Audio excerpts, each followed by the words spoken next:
Good morning, students. In lesson number 4, today we will start with spamming. Children, as you know, email is a very important communication medium nowadays, and every day we receive, we send mails and share our information. In that activity, sometimes we receive unwanted emails, that is called the spamming. Sending unwanted emails to someone whom we don't know is known as a spamming. It is an unethical activity conducted over the internet. And why this type of conduct activity is going? Because sometimes company use this activity to promote or advertise the product or services, and in other cases it is used to get the people's money. But mostly advertisement companies send such type of mails.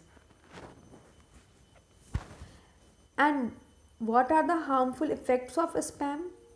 Children, spam messages not only waste the time of users, but sometimes what happen, it can interrupt the email delivery system of internet.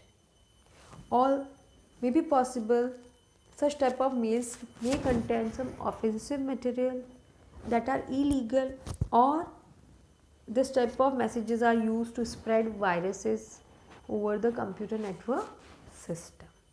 So these messages are very harmful, and we should be keep ourselves safe from spam. How can we prevent? We should not share our email address with everyone, children, because nowadays email address is very much important for us.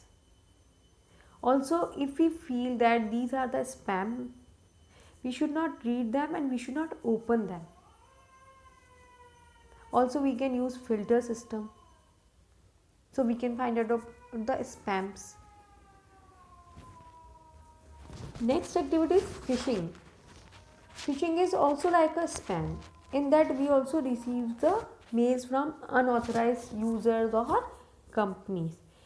But it is more dangerous, because in this case what happened, the attackers send the email, or sometimes they create a fake websites that look official, and people trust them and share their personal information.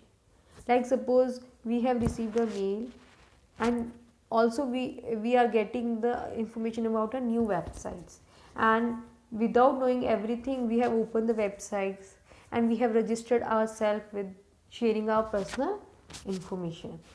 So maybe possible that this website is a fake website. In phishing, what happened? Attacker shows himself as a decent entity or a regular person, and their intention is to taking over the money or taking the sensitive information like bank account details, username or password. Or in future they can just harm the user, they can steal the money. So it is a very unethical activity. Sometimes what happen, attacker use phishing emails to distribute the malicious links. It is a very much popular among the cyber criminals. Now children, we have to understand the ways to prevent phishing. We should not click any link that is coming in the email. In place of clicking the link, if we like, we can visit the websites. We should not send any personal information through email.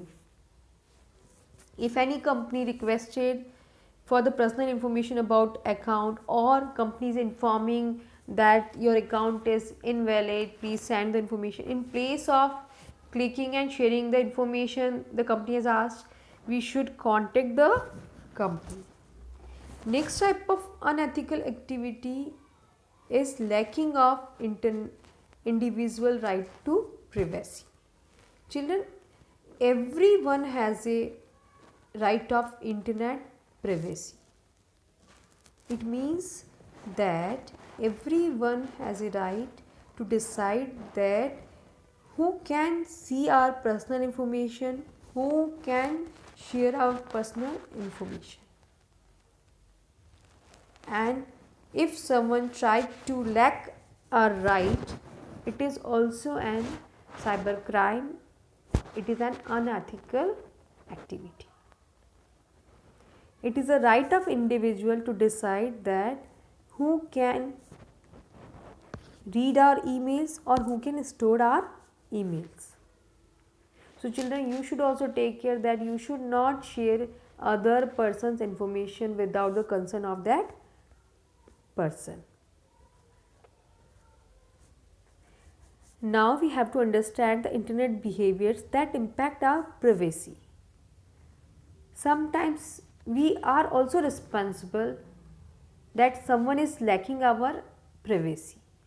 First is that user using the same credential for multiple accounts. Sometimes what happen, we have more than one account on the internet and we use same user ID and password for many accounts, and then it is make easy for us cyber criminals to access to our accounts and other accounts. Another way is that children, what happens, sometimes we log into the website but we never log out from the website. We think that who is accessing our account, and that is the also wrong. Whenever we log into any email account or any website account as a member, we should log out. It takes time, that next time we have to again enter the user ID and password, but it is important. And sometimes what happens children, over the internet without reading complete terms and conditions, we click agree for many type of services that is offered by the companies and websites. So before clicking we should read the terms and condition properly. Now we have to understand that how can we protect our privacy. First of all, we should keep our softwares always up to date, because softwares provide some security settings. We can install antivirus programs or we can activate firewall programs. Firewalls also a security system that is hardware and software based. And even we should take care of our settings of our browser.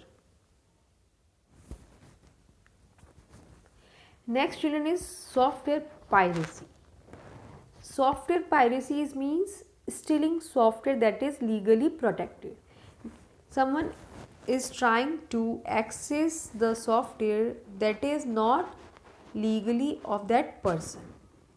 And in software privacy, stealing includes means we are copying a software without the permission, we are distributing the copies of software, we are modifying or selling the software. These all activities comes in a software piracy.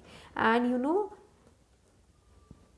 37% of software installed on a personal computer is unlicensed, and it is also true children. Today also that you will find out that mostly the software that are running on a personal computer are unlicensed software, and we don't know that it is also an unethical activity and sometimes comes in a cyber crime. And software piracy does not require that we should have a computer knowledge. Anyone can become a software pirate, because if we are using the software that we have not purchased, it is also a software pirate. Now we have to understand the various forms of software piracy. First is that suppose we have purchased the one version of a software and now we are downloading it to multiple computers, and it was only licensed for the one, but we are using on multiple computers. In local area network, many people are using one main copy of the program, and that was only licensed for the one. A person has bought the legal version of a software, but now it is reproducing and copying and installing to a computer hard disk and selling the product. what are the consequences of such type of software piracy? When children we install the software copy without the proper license, what happened? That software will malfunction, not working properly, and also we are not getting the support like training, upgrading, customer support from the company, because we have not purchased the software from the company. We are not getting any warranty, and softwares cannot be updated from the internet, and we are not getting the various new features that are important for a secure and smooth functioning for the software. It also increases the risk of malwares, viruses, and sometimes they slow down the PC.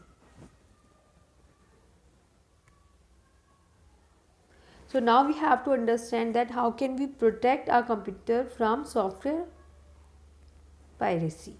We should always purchase and use the software from the authorized dealer. Children, if we want, we should purchase the copy of software from the company from the authorized dealers. Also, we should understand the terms and conditions of the software that the company is giving us. We should install and update our antivirus time to time. So this way we can protect our PC from software piracy. Thank you.